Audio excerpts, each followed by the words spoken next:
이 말씀은 변화에 관한 말씀이죠.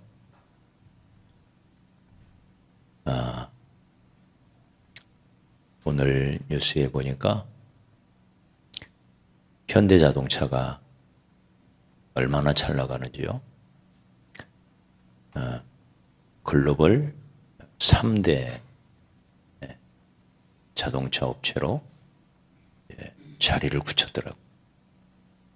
판매량, 판매 대수 세계 3위. 놀라운 일이죠.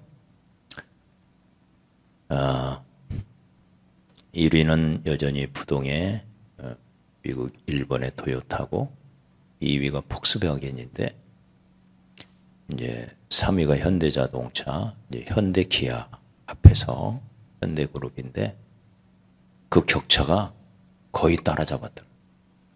1, 2위하고 거의 차이가 없을 정도로 뭐 정말 어마어마한 일이죠. 그리고는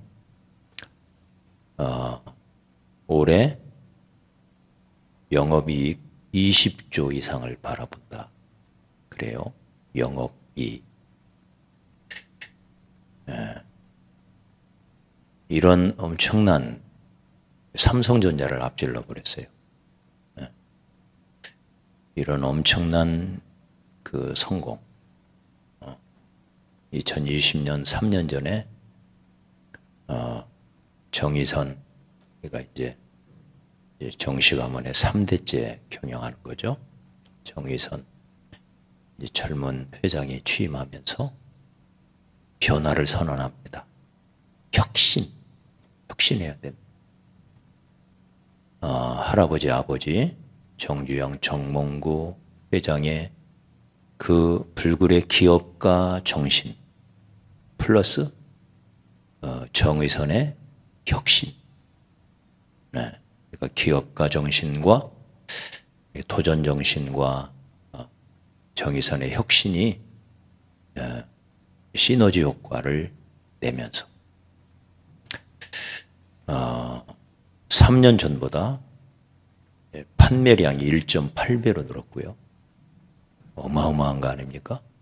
1.8배로. 그런데 무려 영업이익은 7배로 튀었대요. 그러니까 값싼 한국 자동차가 제네시스라고 하는 명품 반열에 오른 차가 제네시스는 세계적인 명품으로 이제 인정을 받고 또 이제 SUV라고 하는 뭐라고 그러죠 그걸? 뭐라고 그래야 돼요 그걸? SUV를 뭐라고 그래야 돼요? SUV라고 하면 돼요? 이제 그 차들이 명품 차로 인정을 받다 보니까 부가가치가 아주 비싼 차가 된 거예요. 그러다 보니까 영업이익이 판매량은 1.8배인데 이 기간 동안 영업이익은 무려 7배로 만들어요. 7배. 어마어마한 거 아니에요? 영업이익이 7배로 튀었어요. 그래서 부가가치가 우리가 잘 아는 미국의 테슬라 이런 회사들하고 어깨를 견줄 만큼 이렇게 엄청난 부가가치, 그러니까 아주 그 영업이익이 많이 나는 그런 회사로 바뀌었더라고. 더 기대가 되는 것은 이제 정의선 회장이 우리는 자동차만 아니라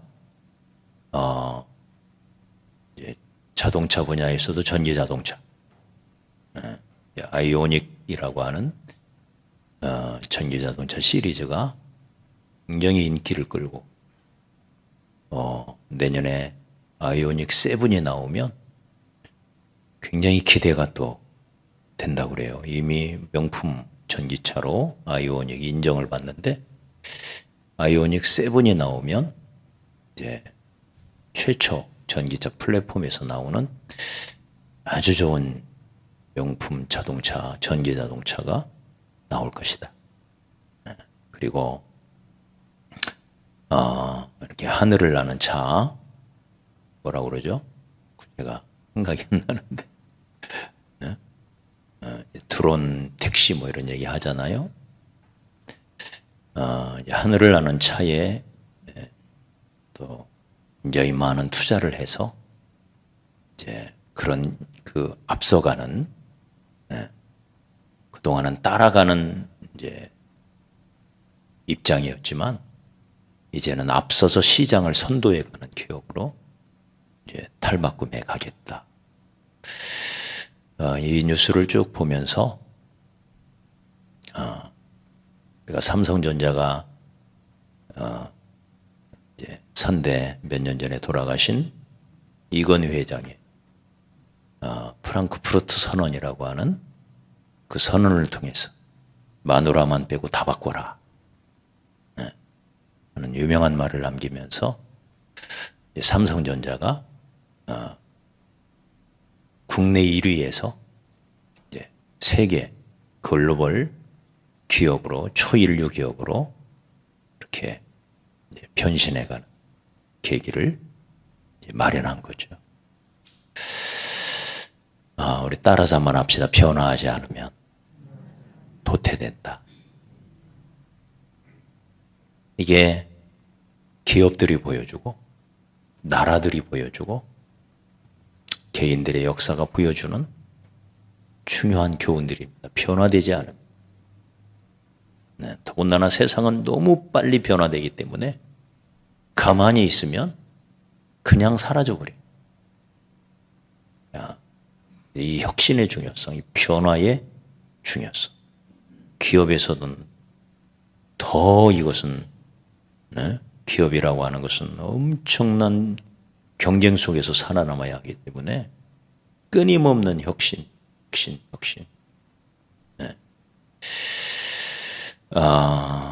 우리 교회도 또 제 목회도 우리 성도들의 삶도 이런 변화애로의 끊임없는 도전이 있기를 축복합니다. 머물러 있지 말고 무언가를 시도할 때는 항상 어려움도 있지만 저항도 있고요. 그럼에도 불구하고 그런 위험성을 마다하고 끊임없이 도전하고 변화하고 달려가는 그런 저와 여러분이 되었으면 좋겠습니다. 오늘 이 말씀에 보면 입다라고 하는 기생의 아들이 대성을 거두고 돌아오니까 암몬 자손이들이 와가지고 왜 우리를 안 불렀냐? 왜 니들만 가서 싸웠냐? 우리도 가서 너희들을 도와주려고 했는데 어떻게 우리만 빼놓고 니들만 가서 싸우고 왔냐? 그렇게 시비를 거는 거예요. 그래서 길르앗 사람인 이 입다가 아니 언제 우리가 당신들을 안 불렀냐? 우리 함께 가자고 했잖냐? 이 어려운 싸움에 우리를 도와서 같이 가자. 근데 당신들이 거절했잖냐? 그리고 이제 와서 왜 딴소리 하느냐?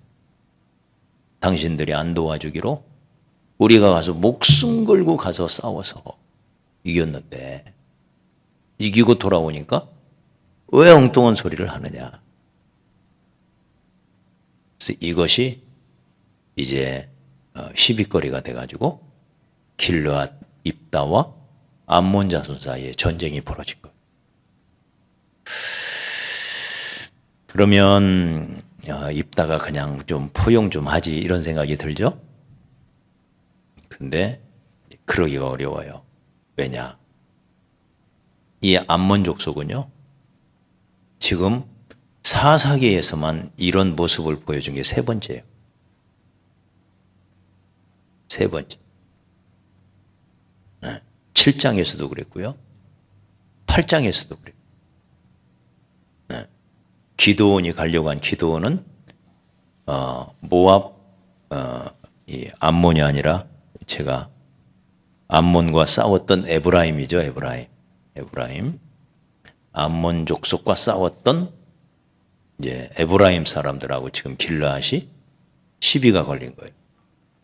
근데 이 에브라임 사람들은 므낫세 지파였던 기드온이 가서 싸우려고 하니까 안 도와줘요. 도와달라고 했는데도. 그리고는 기드온이 와서 가서 이기고 무찌르고 오니까 똑같은 얘기를 하는 거예요. 왜 니들만 갔냐? 우리는 안 데려가. 이게 한두 번이죠. 이게 이 뒤통수 치는 게 전문이에요. 이게 이 정도면 상습범이죠. 상습범. 그리고는 또 입다 때 또 똑같은 짓을 하는 거예요. 네. 아주 못됐죠. 그러면 이 에브라임과 므낫세는 특히 같은 요셉 지파잖아요. 요셉의 큰아들과 작은아들이잖아요. 이 형제 지파란 말이에요. 그런데도 므낫세를 안 도와줘.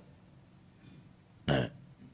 그리고는 우리만 빼놓고 갔다고 막 기드온한테 와서 따지니까 기드온이 에브라임의 끝물 포도가 우리 므낫세의 만물 포도보다 낫잖냐. 네? 당신들의 가장 안 좋은 포도가 우리들의 가장 좋은 포도보다 낫잖냐. 당신들은 그렇게 멋진 지파인데 우리가 당신들 빼놓고 갔다고 너무 서운해하시지 말아라 하면서 달래요. 그랬더니 암몬이 슬그머니 빠져요. 그랬던 에브라임이 슬그머니 빠져요. 근데 입다 사사 때 또 그 짓을 똑같이 하는 거예요. 도와달라고 하니까 싹 빠지고 있다가 이기고 오니까 와서 왜 우리만 빼놨냐고 또 이 짓 하는 거예요. 그래서 둘 사이에 이제 전쟁이 벌어집니다. 죽고 더군다나 이 에브라임 사람들이 길르앗 사람들을 막 무시했습니다. 너희들은 우리에게 있다가 도망가가지고 사는 놈들 아니냐. 그들을 길르앗 사람들을 마구 표매를 한 겁니다. 둘 사이에 전쟁이 벌어졌는데 자 5절을 같이 한번 읽죠. 이 5절 시작. 길르앗 사람이 에브라임 사람보다 앞서 요단강 나루턱을 장악하고 에브라임 사람의 도망하는 자가 말하기를 청하건대 나를 건너가게 하라 하면 길르앗 사람이 그에게 묻기를 네가 에브라임 사람이냐 하여 그가 만일 아니라 하면 자 이제 두 진영 사이에 전쟁이 벌어졌는데 길르앗이 이겼어요. 그리고는 에브라임 사람들이 이제 요단강을 건너 자기 땅으로 도망을 갑니다. 근데 요단강 나루턱을 딱 지키고 있는 거예요. 길르앗 사람들이. 그래서 사람들이 오면 물어요. 너 에브라임 사람 아니지? 기라고 하면 그 자리에서 죽이니까. 네. 네. 그래서 나 아니라 하면 건너가게 하는 거예요. 네? 에브라임 사람 아니다 하면 건너가게 하는 거예요. 근데 에브라임 사람 아니다 했는데 아니라는 증거가 없잖아요. 얼굴에 쓰여 있는 게 아니잖아요. 네? 나 아브라임 사람 아니요. 건너가게 해주세요. 이러면 시험 문제를 내는 겁니다. 그 자리에서. 네. 쉿볼렛이라고 하는 발음을 하게 해요. 발음. 네. 근데 이 에브라임 사람들은 그 쉿볼렛 우리 한번 해봅시다. 쉿볼렛. 오, 잘하시네. 그 정도로 하면 안 죽어요. 근데 이 에브라임 사람들은 이 쉿볼렛을 쉿볼렛이라고 발음을 못하고 십볼렛이라고 했다. 십볼렛. 네. 그래서 이 발음을 해봐라 했는데 나는 에브라임 사람이 아닙니다 했는데도 이 쉿볼렛을 쉿볼렛이라 하지 못하고 십볼렛이라고 했다. 그럼 너 이놈, 너 에브라임 사람 맞구나 하고는 그 자리에서 쳐 죽이는 거예요. 그래서 몇 명이 죽었다고요?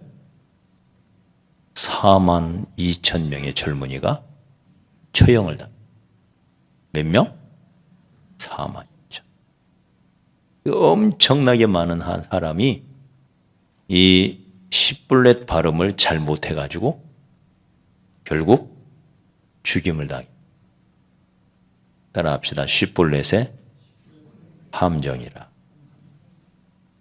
이 십볼렛의 함정. 무슨 말일까요? 여러분 우리나라에도 경상도에서 오시면 손 들어봐봐요. 경상도 오시면 손 들어봐봐요. 엄권사님 따라서 해봐요. 쌀 해봐. 진짜 해봐요. 쌀 해봐요.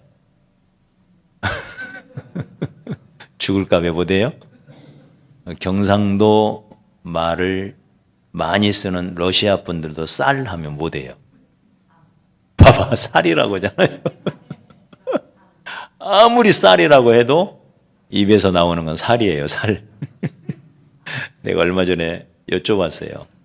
집에 쌀 있냐고 했더니 살 없어요 그러시더라고. 네. 이제 사할린에 가신 분들이 경상도 분들이 많아요. 경상도 분들이 그때 당시 이 경상도 지역에 보릿고개가 심하니까 일본 사람들이, 일본 놈들이라고 해야지 이런 때는, 일본 놈들이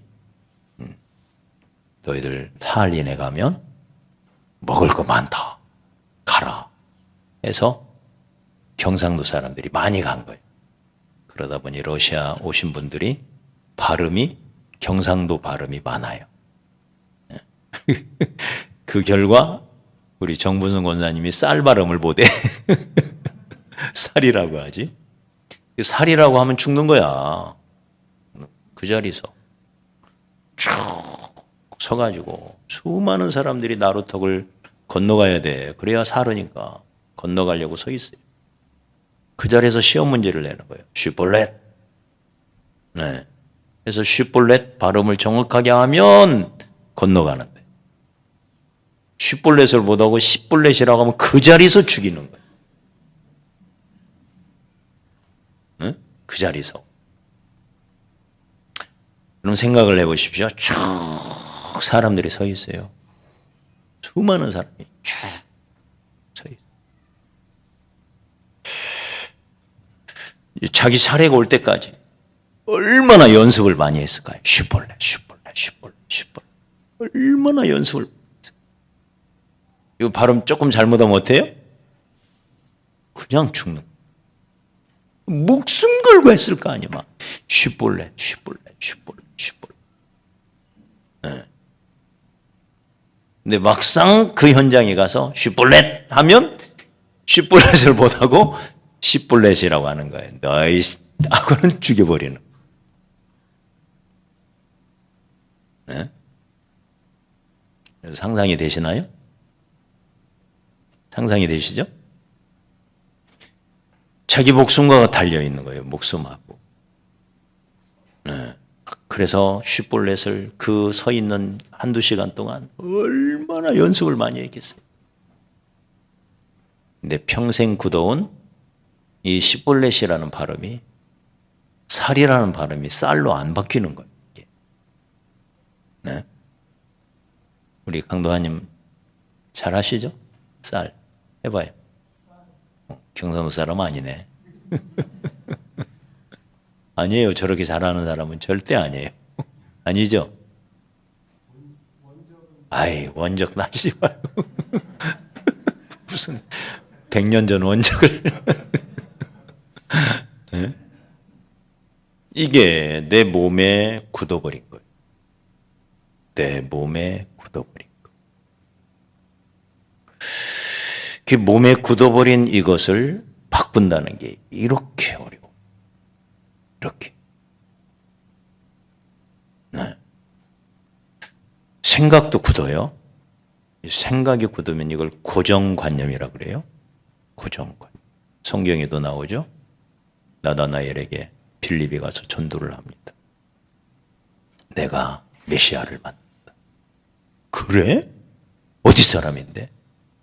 저 나사렛에서 올라온 예수라는 내가 메시아를 만났다. 들이 나다나엘이 뭐라고 말하죠? 에이, 나다나엘에서 무슨 선한 것이 나와? 거짓말하지 마. 이런 걸 우리는 고정관념이라고 그래요. 고정관념. 네. 탁 생각이 굳어버린 거예요. 이걸 깨기가 얼마나 어려운지. 네. 몸 동작도 마찬가지죠. 나이가 들면서 몸이 굳어요. 제가 10년 만에, 10년도 더 된 것 같아요. 청년들하고 축구하려고 지난 월요일 아침에 운동장에를 10년도 넘었지요. 젊은이들하고 축구한 지가 10년이 뭐예요? 마음은 잘 뛸 것 같아요. 물론 축구화만 신었으면 조금 더 잘 뛸 수 있었을 텐데 처음 인조 잔디에서 뛰니까 너무 미끄러운 거예요. 미끄러워서 할 수가 없더만요. 축구화를 꼭 신어야 되겠다. 축구화를 안 신었더니 더 미끄러져 가지고요. 어떻게 할 수도 없는 거예요. 그런데 몸은 생각은 저기 가 있는데 몸이 안 가요. 분명한 거죠. 축구화 핑계할 때가 아니에요, 지금. 이야. 그런데 이 청년들은 얼마나 말처럼 잘 뛰는지요. 걔들이 뛰는 모습이 즐거운 게 아니라 저의 안 뛰어지는 모습 앞에 너무 슬픈 거예요. 너무 슬픈 거예요, 제가. 같이 즐기려고 갔다가 아주 슬퍼가지고, 야, 어쩔 수가 없구나. 네. 근데 옥고공원에 갔을 때는 철봉에 매달려서 뭘 하는 게 있는데 그건 나를 다 못 당하더라고. 아무리 용을 써도 나를 못 당하더라고, 애들이. 그래서 야, 내가 아직 괜찮네 이런 생각을 했단 말이에요. 네? 철봉에 매달려서 널비뛰기 하는 게 있는데 나보다 그 30명 되는 청년들이 다 했는데도 나를 못 따라와요. 한참 못 따라와. 그래서 야, 내가 아직 괜찮네 이런 생각을 했다가 운동장에 갔던 제가 굳어버린 제 몸 안 움직여져요. 이야, 내가 너무 슬펐어요. 이제 나이를 자각하는 거죠, 이제. 세월을 자각하는 거죠. 어쩔 수 없이. 몸도 굳고 생각도 굳고, 네. 당연히 지식도 굳고, 가만히 있으면 굳는 거예요. 그러면 굳어버린 이것이 감옥이 돼요. 그 감옥 속에 우리는 살다가 죽는 거예요. 어떻게 해야 되느냐? 오늘 이 말씀을 꼭 기억합시다. 이 쉿볼렛의 함정에 빠지면 안 돼요. 굳어버린 이 쉿볼렛. 아무리 바꾸려고 해도 그때는 안 바뀌어요. 네? 단숨에 바뀌는 게 아니다, 이 말. 하루아침에 딱 바뀌는 게 아니에요. 딱 바뀌면 얼마나 좋겠어요. 그 몇 시간 동안 아무리 용을 쓰고 해도 쉿볼렛 1000번, 10,000번을 해도 안 바뀌는 거예요. 그래서 그 자리에서 죽임을 당. 어떻게 해야 변화될까요? 하루아침에 변하지 않습니다. 어느 순간 탁 변하는 게 아니에요, 사람. 네. 과거에 갑자기 변한 여자 시리즈가 있었죠. 그건 그냥 시리즈 물 웃자고 하는 소리일 뿐이지 갑자기 사람이 변하지는 않아요. 어떻게 해야 되냐? 몸이 굳지 않도록, 지식이 굳지 않도록, 뇌가 굳지 않도록, 생각이 굳지 않도록. 네. 몸이 굳지 않으려면 안 굳을 수는 없겠죠. 나이가 들면서. 가냐가 스트레칭을 해주고 몸을 가냐가 없이 관절 운동을 해주고 풀어야 돼요. 그래야 몸의 유연성이 늦춰져요. 유지가 돼요. 그래 넘어져도 안 다쳐요. 네? 몸도 그러하듯이 우리의 지식의 영역도 생각이에요. 그냥 새로운 것을 집어넣고 갑자기 변하려고 하면 절대로 변하지 않는다. 이게 오늘 말씀의 핵심적인 교훈이에요. 얼마나 변화의 필요성을 이 사람들이 자각을 했습니까? 이거 내가 평생에 해왔던 대로 하면 죽는다. 네? 이거 바꿔야 된다. 이거 안 바꾸면 죽는다. 그리고는 몇 시간 동안 아주 식은땀을 흘리면서 막 아주 용을 썼을 거예요. 용을. 네? 상상이 됩니까? 상상이 돼요?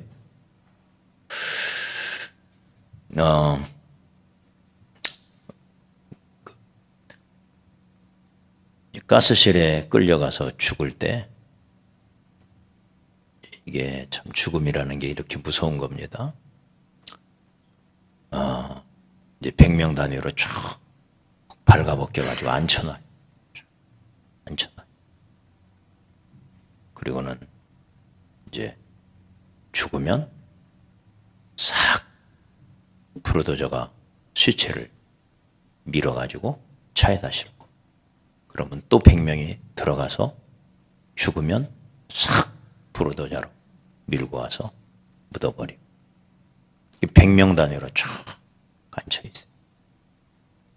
얼굴이 사색이 돼가지고 다 포기한 채로 완전한 포기죠. 완전한 절망.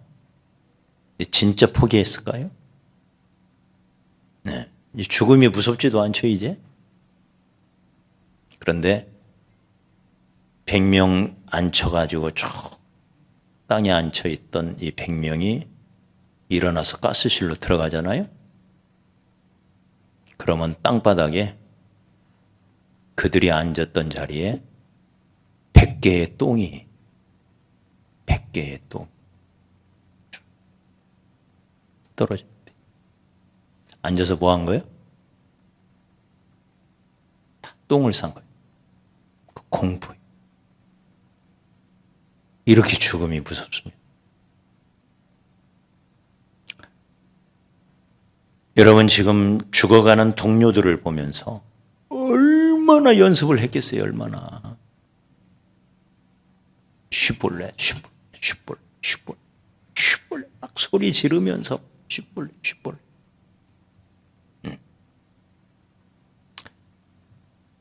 연습할 때는 그럴듯하게 됐는데 정작 그 앞에서 시험을 딱 볼 때는 이게 잘 안 돼요. 그래서 영락없이 에브라임 사람으로 발각이 돼가지고 그 자리에서 죽임을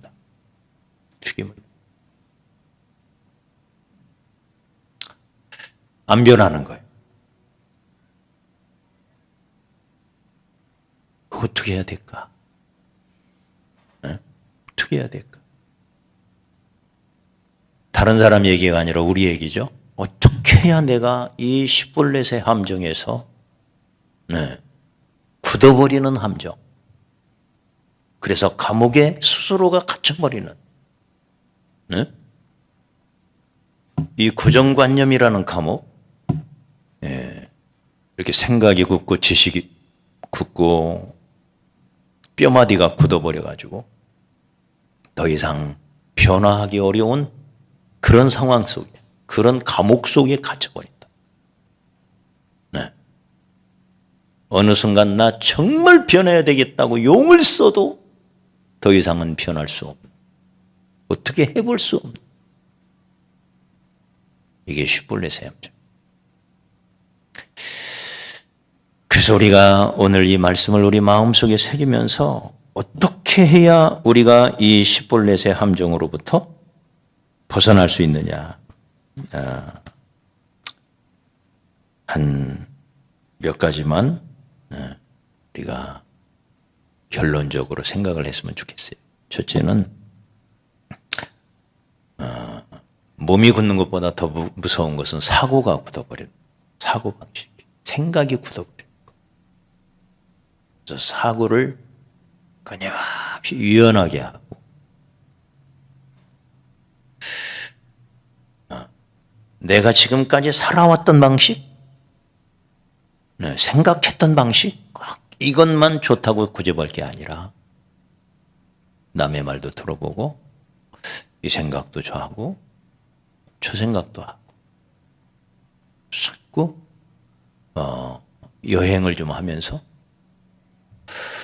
보지 못했던 세상을 좀 보면서 제가 지난 8월에 우리 성도님들 도와주셔서 유럽 청교개혁지를 가서 보면서도 그 7박 9일의 여정이 저한테는 정말 공부하는 시간이었어요. 공부하는 시간. 펴보고 토의하고 생각하고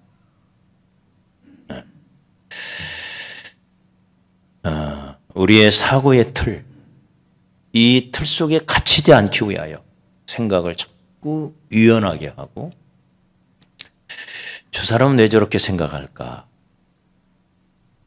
내 생각만 옳은 게 아니라 저 사람의 생각이 더 옳을 수 있고 더 좋을 수가 있어요.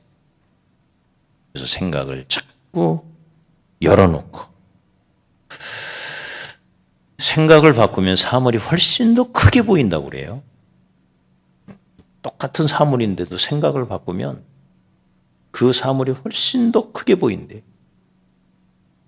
이 생각의 차이예요. 그래서 사고의 폭도 좀 넓히고 그러기 위하여 가장 좋은 방법 중에 하나가 끊임없이 책을 보고 책을 펴서 책이라고 하는 것은 무언가 말할 것이 있는 사람이 책을 쓰는 거예요. 무언가 말할 것이 있는 사람. 물론 좋은 책을 봐야 되겠죠. 말할 것이라고 말한다고 다 들을 수는 없잖아요. 그 분야의 전문가가 정말 생각을 많이 한 사람이 써낸 책을 보면 참 기뻐요. 이야, 이런 것도 있구나. 깨닫는 기쁨이 큰 거죠. 그런 좋은 책을 그냥 보고 연구하고. 그래서 생각의 폭을 유연하게 생각하고 자꾸 그러기 위하여 끊임없이 좋은 책을 자꾸 쳐다보고 생각하고. 두 번째는 자꾸 여행을 하는 거예요. 여행. 우리 국내도요, 정말 가볼 만한 데가 참 많은 것 같아요. 이번에 제 아내의 고향 남원을 이렇게 갔는데, 이야, 남원이 이렇게 좋은 데였나. 그 2박 3일 머물러 만한 장소였던 것 같아요. 하나 가서 보고 광활로만 우리는 생각하는데 광활로 빼놓고도 정말 많은 볼거리를 이렇게 문화도시 남원 이렇게 써 있더라고요. 네. 뭐 이름이야 다 붙일 수 있잖아요. 근데 정말 문화도시답다 하는 생각이 들 정도로 참 아름다운 모습들을 이렇게 보고 느끼고. 네. 그래서 이런 여행이 우리들의 생각을 많이 유연하게 하지 않나 이런 생각을 제가 하고요. 무엇보다도 새로운 것을 배우는 걸 포기하지 말아요. 자꾸 도전해야 돼요. 도전. 네. 그래서 우리 지난 수요일에도 나눴지만 우리 장로님 뭐 배워가지고 뭐 막 만드셔가지고 우리 단톡방에 올리시고 이런 모습들을 우리가 보면서 연세 80이 넘으신 분이 그걸 배운 거예요. 네. 우리도 끊임없이 무언가를 배워야 돼요. 내가 이제 배워서 뭐하냐. 이러는 순간 우리의 사고는 쉿벌레 속에 빠져들어. 끊임없이 배우고, 네. 끊임없이 개발하고. 네. 피터 드러커가 3년마다 새로운 것을 도전했다고 하는 지난주에 나눴던 말씀인데 3년마다 새로운 것을 하나의 테마를 정해놓고 내가 3년 동안 이번에는 기타를 배우겠다. 기타를 배우는 거예요. 내가 이번 3년 동안에는 중국어를 배우겠다. 중국어를 공부하는 거예요. 네. 저도 라오스 친구들을 섬기다 보니까 야 이거 라오어를 좀 배워야 되겠다 이런 생각이 좀 많이 들어요. 라오어를 조금 들여다보니까 재밌어요. 끊임없이 무언가를 배워가고 도전해가고 또 생각하고 중단하면 안 돼. 그래야 생각이 굳지를 않아.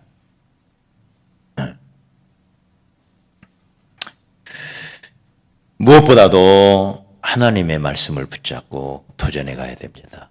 우리 하나님은 지혜가 한이 없으신 분이십니다. 맞습니까? 맞아요? 한량없는 지혜를 가지신 분. 그 지혜로 이 어마어마한 우주 만물을 무에서 유로 창조해내신 분이에요. 이 창의력이라고 하는 것은 정말 무지막지한 거죠. 아무것도 없는 곳에서 어떻게 이런 걸 만들어낼 생각을 하셨을까? 네. 인간은 모방밖에 못하는 거예요. 그래서 모방. 진정한 창조는 하나님만이 하실 수가 있습니다. 무에서 유를 창조해내는 어마어마한 창의력. 네. 그분이 나의 하나님이다. 그 무한하신 지혜자가 나의 하나님이다. 이 믿음을 가지고 우리도 끊임없이 하나님을 의지하여 도전하고 하나님 말씀 붙들고 또 도전하고 내 나이에 뭘 하냐? 절대 아니죠. 네. 나이는 숫자에 불과하다. 내 나이는 어때서? 네, 하면서 끊임없이 새로운 것을 향하여 도전하고 탐구하고 이렇게 함으로 저도 우리 사랑하는 성도들도 이 쉿불렛의 함정 속에 빠지지 않고 네, 끊임없이 새로운 변화를 향해 도전해가는 그리고 변화를 앞서서 이루어내고 창출해 나가는 그런 저와 여러분이 되었으면